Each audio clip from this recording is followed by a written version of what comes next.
Hai guys, pada kesempatan kali ini kita akan melakukan review sebuah tablet dari Nokia, itu adalah Nokia T20. Seperti apa kelebihannya maupun kekurangannya, pastikan kalian tonton sampai habis ya guys. Tapi sebelum itu jangan lupa klik tombol subscribe, aktifkan loncengnya, dan follow sosial media review gadget ya guys. Jadi mari kita lakukan review dari Nokia T20 ini ya guys.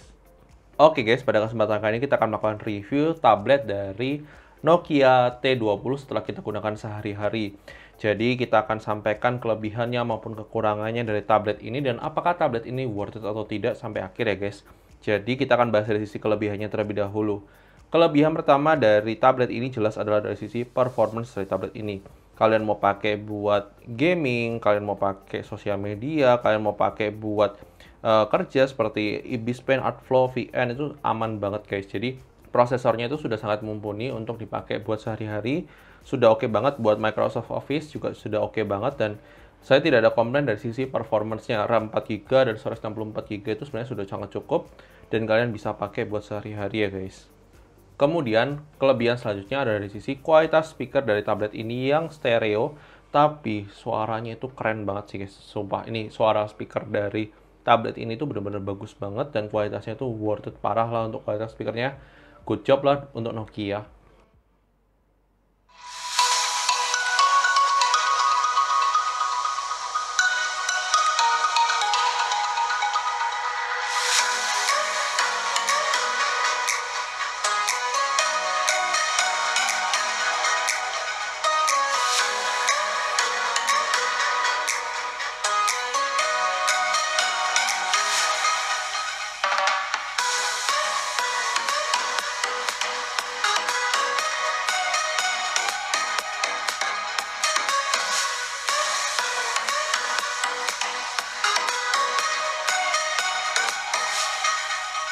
Kemudian, baterai life dari tablet ini tuh sangat-sangat irit banget guys. Jadi 8200 mAh baterainya itu benar-benar bisa dipakai buat nonton.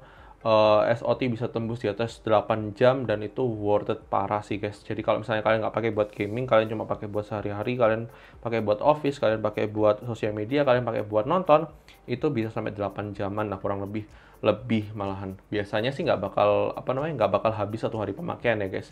Saya nggak pernah sampai nonstop, bener-bener nonstop nonton terus enggak, tapi saya pakai buat sosial media, nonton dan lain sebagainya, itu pasti tembus minimal 2 hari ya guys untuk pemakaiannya, dan itu good job untuk Nokia T20 ini. Kemudian layar dari tablet ini itu kan kalau dari klaim marketingnya itu adalah layar 2K.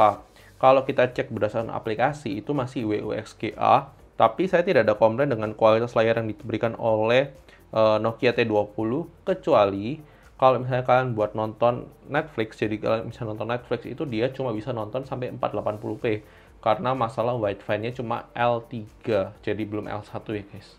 Selain itu juga, kalau misalnya kemarin kalian perhatikan di video sebelumnya, kita sudah coba tes stylus di Ibis Pen dan Artflow.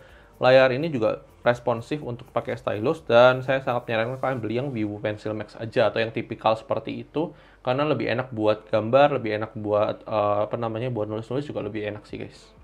Kemudian, secara build quality, tablet ini benar-benar berasa solid banget dan oke banget di harga 3 jutaan. Menurut saya sih kesan premiumnya itu benar-benar dapet sih guys. Dan menurut saya sih worth it lah untuk kalian pakai buat sehari-hari ini. Kalian bisa lihat ini untuk kualitasnya tuh benar-benar keren lah. Good job lah untuk Nokia untuk mengeluarkan tablet dari Nokia T20 ini. Itu dia tadi adalah kelebihan dari tablet ini. Tentunya kita menemukan beberapa kekurangan yang perlu kita bahas supaya itu akan menjadi pertimbangan kalian untuk membeli tablet ini, apakah worth it atau tidak untuk kalian beli. Kekurangan pertama di mana kita merasakan adalah waktu charging dari tablet ini yang membutuhkan hingga 4 jam charging ya guys. Jadi memang cukup lama. Kita sudah coba pakai fast charging yang lebih cepat, itu juga tetap lama. Jadi ya mohon dimaklumi aja, tapi karena baterai life-nya oke, ya nggak ada masalah sih menurut saya ya untuk waktu charging selama itu. Tapi terserah kalian, ini mungkin akan jadi pertimbangan kalian ketika kalian beli tablet ini. Kemudian kekurangan selanjutnya dari sisi sektor kamera dari tablet ini. Jadi kalau misalnya kita boleh jujur, kamera dari tablet ini tuh sebenarnya termasuk lumayan bagus untuk kelas tablet ya guys. Tapi kalau kita boleh lihat nih, untuk secara kita buka dari sini, dia ini kurang lebar guys. Jadi secara kamera depan, karena kita pakai kamera depan ya buat untuk buat Zoom, buat meeting online dan lain sebagainya itu kan kita pakai kamera depan. Menurut saya itu kualitasnya masih kurang lebar untuk kita pakai buat Zoom dan lain sebagainya. Sayang banget padahal kualitas kameranya, kualitas mikrofonnya itu cakep guys. Mikrofonnya sih cakep banget sih untuk kualitasnya. Tapi ya sayang kurang lebar. Jadi kalian kalau mau pakai tablet ini kalian harus agak jauhan sedikit untuk buat Zoom ataupun buat Google Meet dan lain sebagainya ya guys.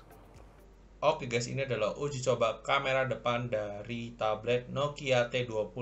Ini jaraknya ini sebenarnya adalah jarak normal kalau misalnya kita taruh di meja dan kita kurang lebih seperti ini. Untuk gambarnya itu benar-benar tight banget, jadi benar-benar kayak eh, sempit ya untuk sudutnya. Jadi kalau misalnya kalian mau lebih jauh kalian harus mundurin lagi, dan menurut saya sih itu menjadi kurang efisien kalau misalnya sebuah tablet itu harus kayak dijarakin sejauh ini untuk bisa dapat gambar yang lebih wide. Harusnya Nokia memperbaiki dengan memberikan kualitas gambar yang lebih wide ya guys. Dan tapi saya apresiasi untuk mikrofonnya yang memang bagus ya guys. Kalian bisa lihat dan dengarkan sendiri untuk kualitas audionya seperti apa ya guys. Silahkan sampaikan ke komentar mengenai kualitas kamera depan dari tablet Nokia T20 ini. Oke guys, ini adalah uji coba kamera belakang dari tablet Nokia T20. Kurang lebih seperti ini untuk kualitas gambarnya, kualitas videonya, warnanya ini pakai lampu ruangan saja tanpa bantuan lampu. Silakan terus dapatkan komentar mengenai kualitas kamera belakang dari tablet Nokia T20 ini. Kemudian kekurangan selanjutnya adalah dari sisi kecepatan face unlock di tablet ini. Menurut saya karena dia hanya menggunakan kamera depan, menurut saya itu termasuk so-so ya. Jadi maksudnya 50% berhasil, 50% gagal. Jadi saya tidak bisa bilang ini akurat banget untuk face unlock-nya. Jadi ya itu perlu jadi pertimbangan kalian ketika beli tablet ini karena security di tablet ini cuma ada face unlock aja. Kekurangan selanjutnya adalah dari sisi tablet ini tidak mendukung slot SIM card. Jadi kalau misalnya kalian mau pakai SIM card, tablet ini tuh tidak ada SIM card, slot SIM cardnya guys. Jadi kalian cuma bisa berharap pakai WiFi saja. Dan itu juga menjadi kekurangan selanjutnya di mana kestabilan sinyal WiFi atau ping di tablet ini itu kurang bagus banget buat game. Jadi meskipun secara performance buat gaming itu bagus, tapi ternyata pingnya itu jelek banget guys. Jadi pingnya itu nggak stabil dan cenderung tinggi sehingga nggak cocok banget buat main game. Kalau buat nonton nggak ada masalah, tapi kalau buat main game itu akan jadi masalah. Kita kemarin sudah coba tes gaming dan itu memang pingnya tinggi sekali. Dan kita sudah bandingkan dengan HP lain ataupun device lain, itu tetap pingnya dari Nokia tablet T20 ini benar-benar luar biasa sih guys. Kemudian kekurangan selanjutnya seperti yang tadi kita sudah sebutkan, kalau kita nonton Netflix dia cuma bisa L3 atau 480p. Kalian nggak bisa nonton lebih tinggi lagi. Tapi itu tidak masalah kalau misalnya kalian nonton di Disney Plus ataupun misalnya di YouTube, itu kalian bisa nonton di 1080p atau di resolusi yang lebih tinggi lagi. Itu nggak ada masalah. Cuma di Netflix aja catatan buat kalian yang pecinta Netflix ya guys. Kemudian kekurangan selanjutnya yang perlu kalian ketahui ketika kalian beli tablet Nokia T20 ini, kalian kalau pakai Zoom itu nggak bisa pakai virtual background. Jadi kalau misalnya kalian tanya device mana aja yang bisa virtual background, kalian bisa cek langsung di websitenya Zoom. Dan kita sudah coba sendiri pakai aplikasi Zoom di sini, itu tidak bisa pakai virtual background. Jadi cuma device-device tertentu dan brand-brand tertentu dengan spesifikasi minimum itu yang bisa pakai virtual background. Setahu saya itu rata-rata tablet di atas 5 juta rupiah yang bisa pakai virtual background. Kalau di bawah 5 juta, setahu saya tidak bisa ya guys. Dan ya kecuali device lama ya, mungkin kayak iPad yang second, ya itu bisa lah. Tapi kalau misalnya kayak Samsung, itu juga pasti harus di atas 5 juta. Kemudian juga Apple dan beberapa brand lain, itu yang bisa di atas 5 juta guys. Jadi kalau di bawah 5 juta, setahu saya nggak bisa ya guys.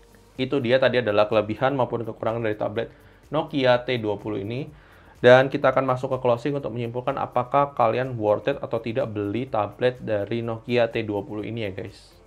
Oke guys, thank you sudah nonton video ini. Menurut kalian bagaimana kualitas dari tablet Nokia T20 ini? Apakah sudah sesuai ekspektasi kalian atau tidak sesuai ekspektasi kalian? Silakan tulis pendapat kalian di komentar. Kalau menurut review sendiri, untuk tablet Nokia T20 ini sebenarnya masih agak kurang recommended. Kenapa saya bisa bilang kurang recommended? Karena tablet ini tidak menggunakan SIM card dan ada isu WiFi. Jadi kalau misalnya tidak menggunakan SIM card itu mungkin tidak ada masalah ya guys, selama WiFi-nya stabil dan pingnya rendah. Tapi ini akan menjadi isu ketika pingnya tuh tinggi, dan ini mungkin kalau misalnya kalian cuma gunakan buat nonton nggak ada masalah. Tapi kalau kalian buat gaming atau kalian butuh buat sesuatu yang streaming terus, nah itu akan bermasalah guys secara sisi konektivitasnya. Dan kalau misalnya kalian mau tetap beli tablet ini, ya saya cuma bisa simpulkan bahwa tablet ini lebih cocok buat kalian yang memang suka tablet buat baca e-book atau suka buat office, itu oke banget. Kalau buat apa namanya kayak entertainment use selama tidak dipakai buat nonton Netflix, karena Netflix 480p itu menurut saya agak kurang tajam ya gambarnya. Tapi ya terserah kalian, kalau misalnya kalian tidak ada masalah 480p, ya silakan. Itu untuk Netflix aja ya guys. Tapi kalau untuk YouTube View, Disney Hotstar itu nggak ada masalah ya guys. Jadi resolusinya bisa maksimal. Terus kalau misalnya kalian mau pakai buat gambar, tablet ini juga cukup worth it untuk dipakai buat gambar. Jadi kalau misalnya kalian tanya sensitivitas layar seperti apa, kalian bisa lihat tes stylus maupun tes gaming yang kemarin kita buat ya guys. Tapi kalau misalnya tablet ini buat gaming, saya tidak merekomendasikan.